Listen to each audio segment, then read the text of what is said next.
What would Elvis been without his hair? Right. And then the Beatles. I mean, they changed the world. And I think around that time of the Beatles is when I started realizing how important hair was to me.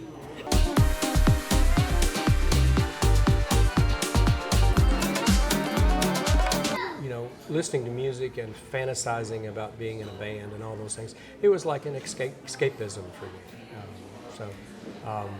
And I didn't realize it at the time, but looking back on it, I can see it helped me through some tough times for sure. And I think getting involved in music at a young age kind of steered me. A lot of people think it steers you in the wrong path. Not for me. It was the exact opposite. It gave me a purpose and a direction. So I think it kept me out of trouble instead of leading me into trouble. And you give back in so many ways. We're going to talk about that a little bit with the Sunray Foundation. But first, you mentioned my sons. You just kind of like, meep. My sons are touring. And okay, tell us who your sons are. You've given them that love of music. Right. They grew up around it, for sure.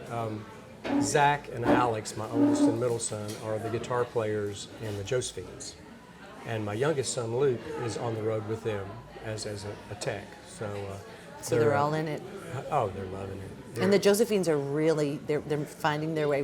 How is that for you, Dad, to seriously, because you gave them that love of music? Well, initially, I know when Zach, my oldest, first started getting interested and got in a band and everything, I took a big part in it. And The Secret was a band that had a lot of regional fame. I was their manager for a while.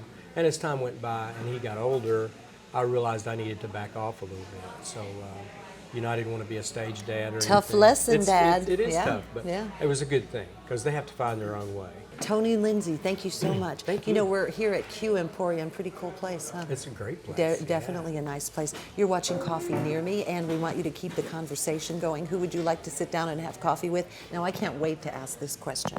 So, living or dead, don't think too hard. Who would you like to sit down and have coffee with?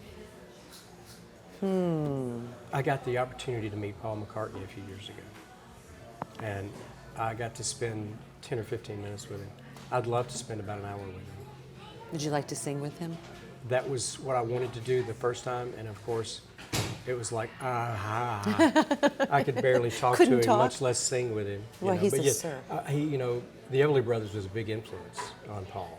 He learned to sing harmony listening to the Everly Brothers. So my idea was I was going to start singing Bowling Green by the Everly Brothers, which is about Bowling Green, Kentucky. Right. And see if Paul would jump in on a harmony with me there. Didn't work, though. Well, like I said, I didn't have the courage to do it. Tony, thank you so much for sharing your time. We'll be back. Cheers.